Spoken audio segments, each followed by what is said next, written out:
Hello, good morning students. Welcome back to my YouTube channel. Students, last lecture में हमने A bird came down on a walk की कुछ lines पढ़ी थी और उससे बिफोर लेक्चर में या उससे प्रीवियस वाले लेक्चर में हमने एमिली डिकिंसन और इस पोएम के इंट्रोडक्शन के बारे में पढ़ा था। आज के लेक्चर में बाकी जो 3 स्टेंजाज हमारी रिमेनिंग है या जो रह गई हैं उनको डिस्कस करने के लिए अपन आए हैं या उनको डिस्कस करेंगे। तो आगे की जो 12 लाइंस है 4 लाइन के 3 स्टेंजाज आज उनको पढ़ने जा रहे हैं। तो चलिए देखते हैं।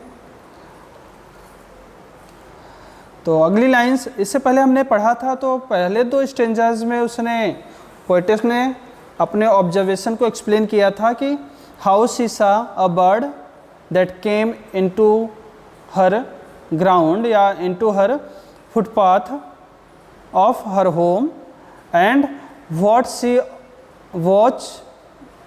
She looked there she explained about those things कि पक्षी आती है, उसके फुटपाथ पे बैठती है और वहाँ पे उसको एक कीड़ा दिखाई देता है। उस कीड़े को 2 टुकड़ों में बांट के खा जाती है और खाने के बाद वो पानी के सर्च में इधर उधर देखती है और फिर उसने देखा कि वहाँ पे कुछ घास है, घास पे कुछ ओस की बूंदें अभी भी हैं। तो उसने वहाँ से अपनी प्यास बुझाई और प्यास बुझाने के बाद वो जंप्ड होकर साइड हो जाती है क्योंकि वहाँ से एक बीटल पास कर रहा होता है। और इसके बाद की लाइन्स हम पढ़ेंगे। तो आगे देखिए, he glanced with rapid eyes that hurried all abroad they looked like frightened beads I thought he stirred his velvet head.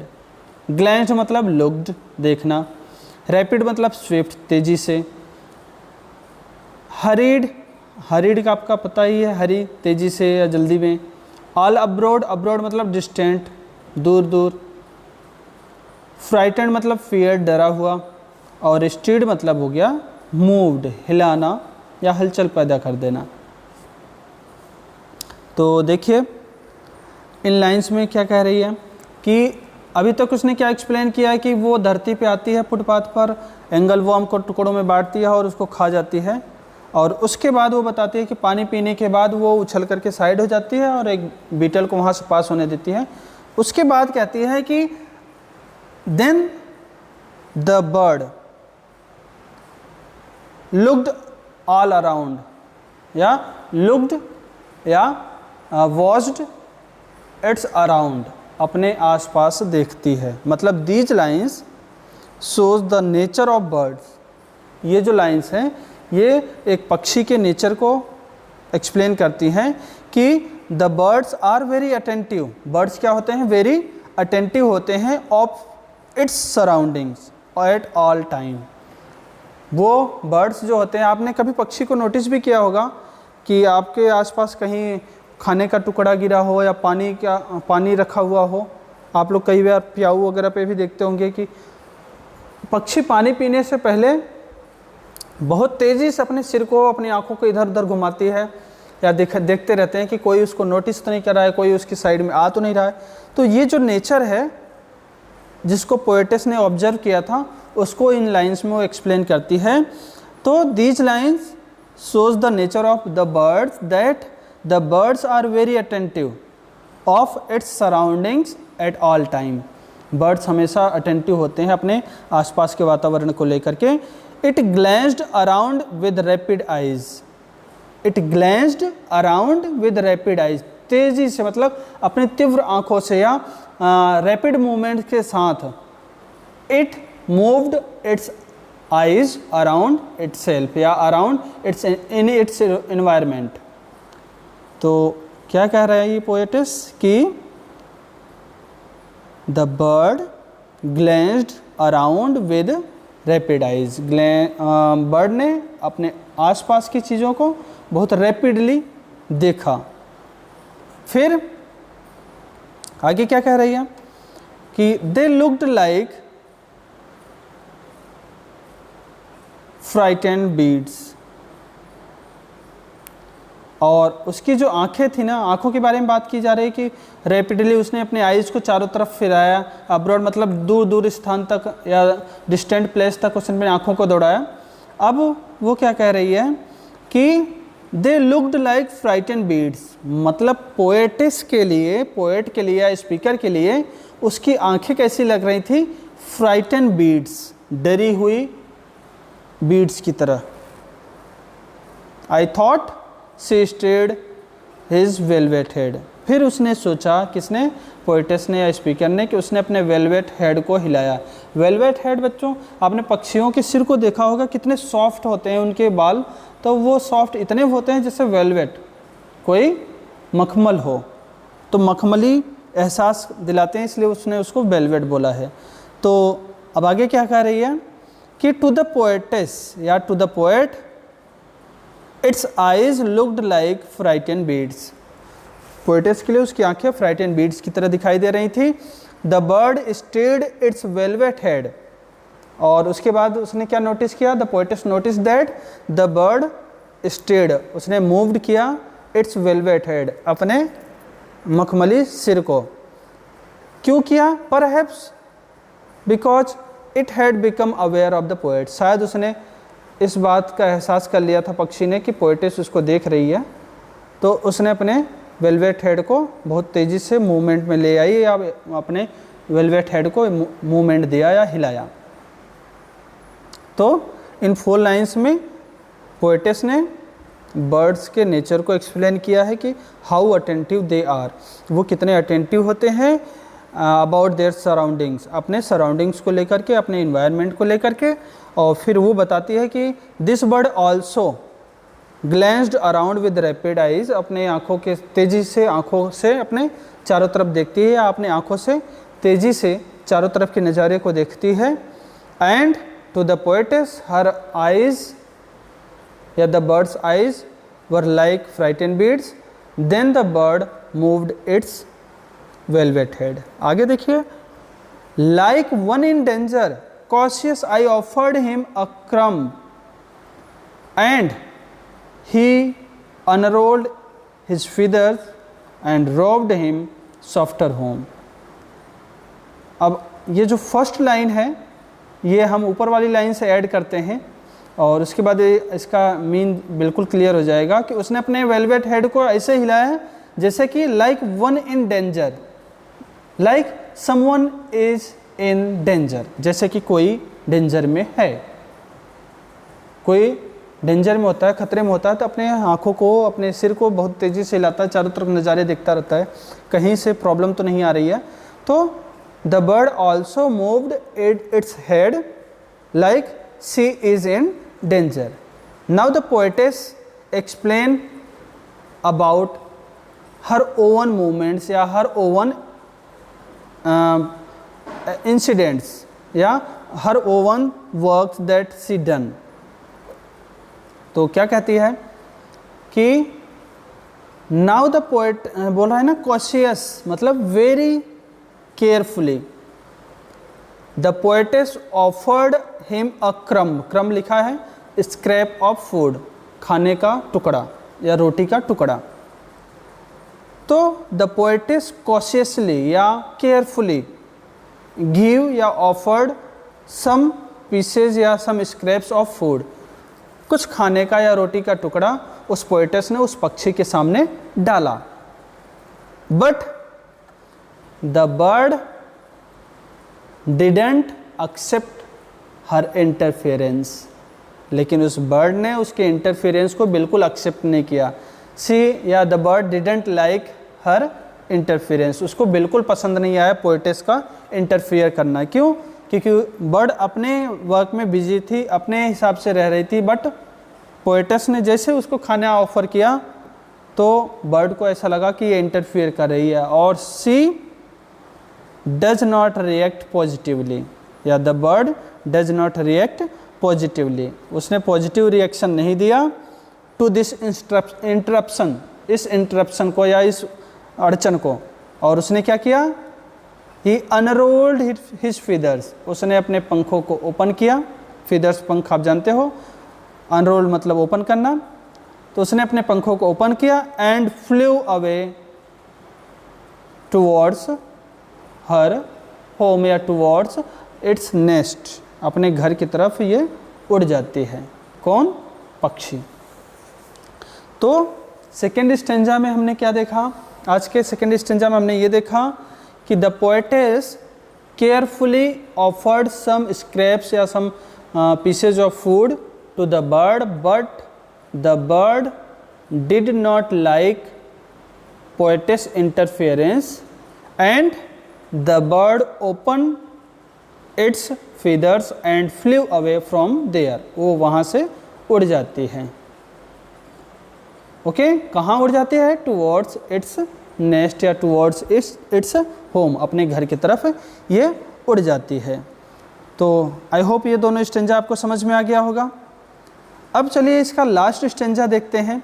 Last stanza में क्या कहती है पोएटेस कि than oars divide the ocean to silver for a seam, or butterflies of banks of noon leap splashless as they swim। सीम का मतलब हो गया बच्चों लेयर, सेकेंड लाइन में लास्ट वर्ड है सीम, लेयर, एक धारा, एक परत। बैंक ऑफ नून का मतलब हो गया एट नून, दोपहर के समय। लीप मतलब होता है डाइव, गोता लगाना। जैसे पक्षी आसमान में उड़ते उड़ते अचानक नीचे की तरफ आने लग जाएंगे, फिर ऊपर जाने लग जाएंगे, तो इसको लीप कहते हैं।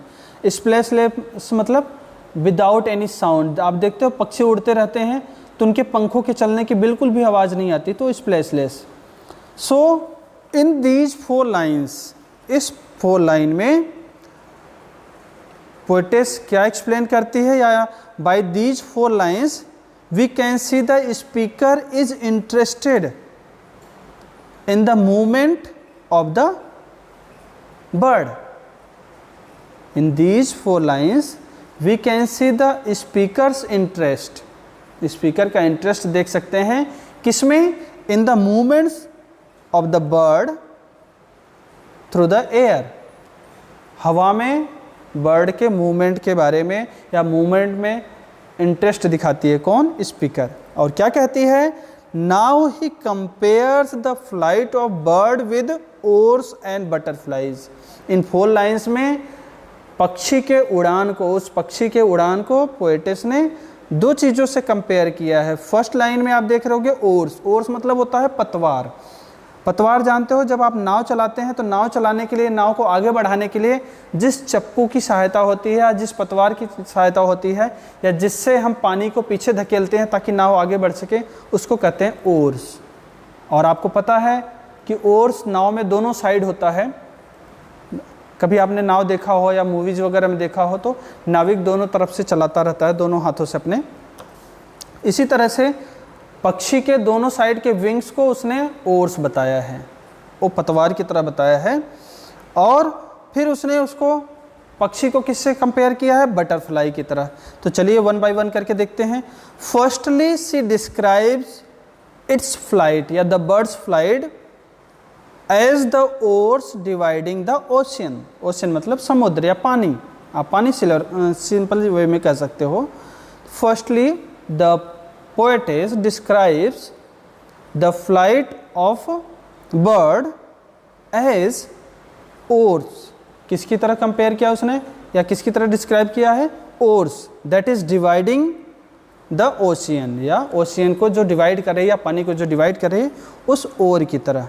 like the oars, अब आगे वो इसी के बारे में बता रहा हूँ कि like the oars, पतवार की तरह ही their wings also divide the air of the sky. जिस तरह से ओर्स डिवाइड करता है किसको? वाटर ऑफ द ओशियन, समुद्र के पानी को। इन the same way the wings of the bird divide the air of the sky.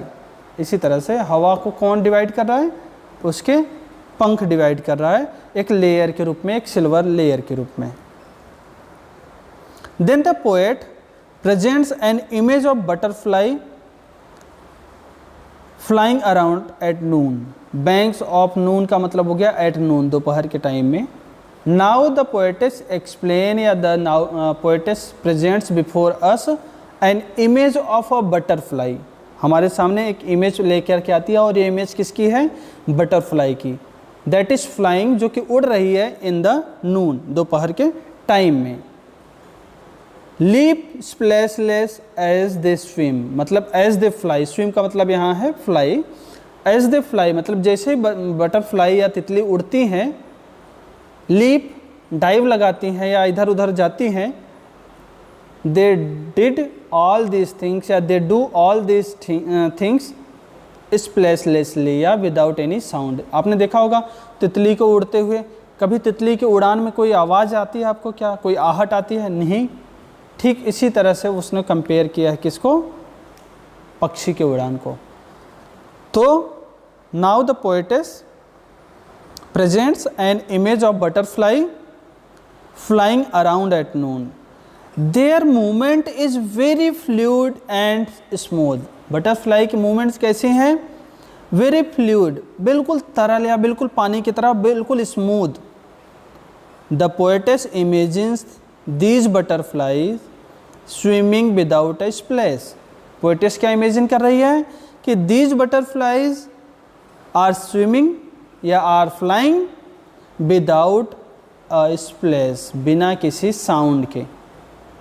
In the same way the bird also flies very softly, ठीक उसी तरह से बर्ड भी बिल्कुल सॉफ्टली उड़ती जा रही है विदाउट एनी साउंड। तो बच्चों आपने देखा, छोटी सी पोएम थी, बहुत सिंपल सी पोएम थी, बहुत अच्छी सी पोएम थी।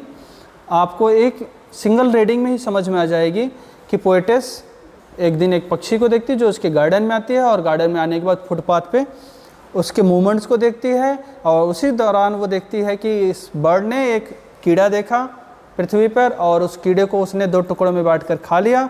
फिर इसने पानी के सर्च में इधर उधर देखा तो उसने पाया, या बर्ड ने पाया कि फुटपाथ के आसपास कुछ घास थी और घास पर अभी भी ओस की बूंदें थी, तो उसने वहाँ से अपनी प्यास बुझाई, और फिर ये बर्ड जंप करके साइड में हो जाती है ताकि वहाँ से एक बीटल जा रहा था वो पास हो जाए।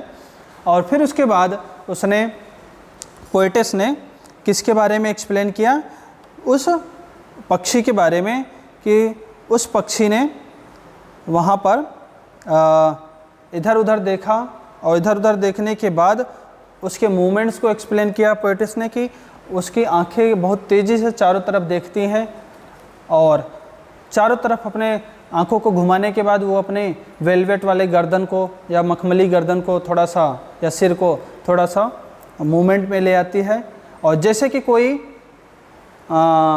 डेंजर में हो। इसके बाद पोएटेस ने अपने एक्टिविटीज़ के बारे में बताया कि उसने बहुत केयरफुली कुछ क्रैब्स या कुछ पीसेज खाने का उसको ऑफ़र किया, बट बर्ड को ये चीज़ पसंद नहीं आई, और उसने अपने पंखों को खोल करके वहाँ से उड़ गई। और अब जो पोएटेस उसके उड़ान के बारे में, उसकी फ़्लाइट के बारे में एक्सप्लेन करते हुए कहती है कि उसकी उड़ान को देख करके पोएटेस 2 इमेजिनेशन हमारे सामने प्रेजेंट करती है। पहला इमेजिनेशन होता है ओर्स का, या पहला इमेज होता है ओर्स का, जो पतवार होती है, जो नाव के दौरान यूज किया जाता है, या नाव चलाने के दौरान यूज किया जाता है। और कहती है कि जिस तरह से एक नाव के चलाने के दौरान या नाव को आगे बढ़ाने के दौरान हम ओर्स को यूज करते हैं ताकि पानी को 2 भागों में डिवाइड करके नाव को आगे धक्का दे सकें, इसी तरह से जैसे ओर पानी को डिवाइड करती है, उसी तरह से ये इसके पंख आसमान में हवा को डिवाइड करते हैं। और फिर उसने एक बटरफ्लाई का ब्यूटीफुल इमेज हमारे सामने प्रेजेंट किया कि जिस प्रकार से बटरफ्लाई अपने फ्लाइट के दौरान विदाउट एनी साउंड उड़ती रहती है, in the same way the bird is also flying without any noise या without any sound. I hope आपको पोएम समझ में आ गई होगी। If there is any problem you can ask. So in this class it is enough for you, and this class is going to be end now. Thank you.